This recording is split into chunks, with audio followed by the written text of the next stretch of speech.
Hello everyone, সবাই কেমন আছো? আশা করি সবাই অনেক ভালো আছো। একটা ভিডিও নিয়ে এসেছি, আপনারা ঘরে বসে বসে ভিডিওটা দেখতে পারবে। দেখো, আমি মায়ের মন্দিরে গিয়েছি, একটু উপোস রয়েছি, মাকে একটা শাড়ি দিয়েছি, তারপর একটা বুক দিয়েছি।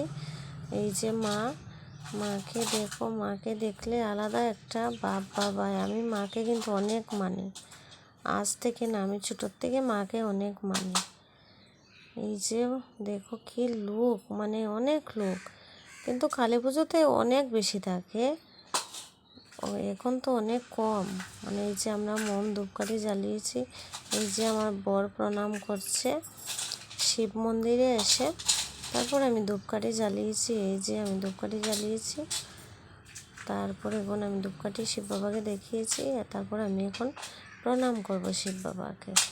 এই যে দেখো, এই যে শিব বাবা, দেখেছো শিব বাবাকে? এই যে আমি প্রণাম করছি, তারপর আমার মেয়ে এসে প্রণাম করবে। এই যে আমার মেয়ে এসে প্রণাম করছে। এই যে কি বড় এরিয়া, মানে অনেক বড়। এই যে আমি ঘন্টি বাজিয়েছি। এই যে তারপর আমরা এখন মায়ের এখানে গিয়ে আমরা ধূপকাঠি জ্বালিয়েছি। এই যে আমার বর মোমগুলো রেখেছে। এই যে আমার মেয়ে তো আর কি পারছে না, ও আমাকে ডাকছে। এই যে মাকে দেখো, মায়ের পুজো চলছে। এই যে মা, এই যে শিলচর শ্মশানঘাটে, এই যে এখন বলি হবে, মানে অনেক বলি কম ছিল, কালী পুজোতে অনেক বলি বেশি হয়, এখন তো অনেক কম ছিল। এই যে আমার মেয়ে দাঁড়িয়ে দাঁড়িয়ে দেখছি, কিন্তু ভয় পাচ্ছে না। আমার তো অনেক ভয় লাগে, আমার অনেক দুঃখ লাগে এগুলা।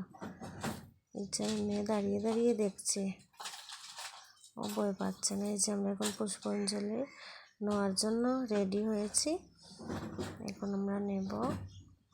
এই যে এখন আমরা মহাপ্রসাদ বিতরণ করা হবে। আমরা এখানে গিয়েছি, দেখো এখানে অনেক লোক। আপনাদের ভালো লাগলে লাইক শেয়ার কমেন্ট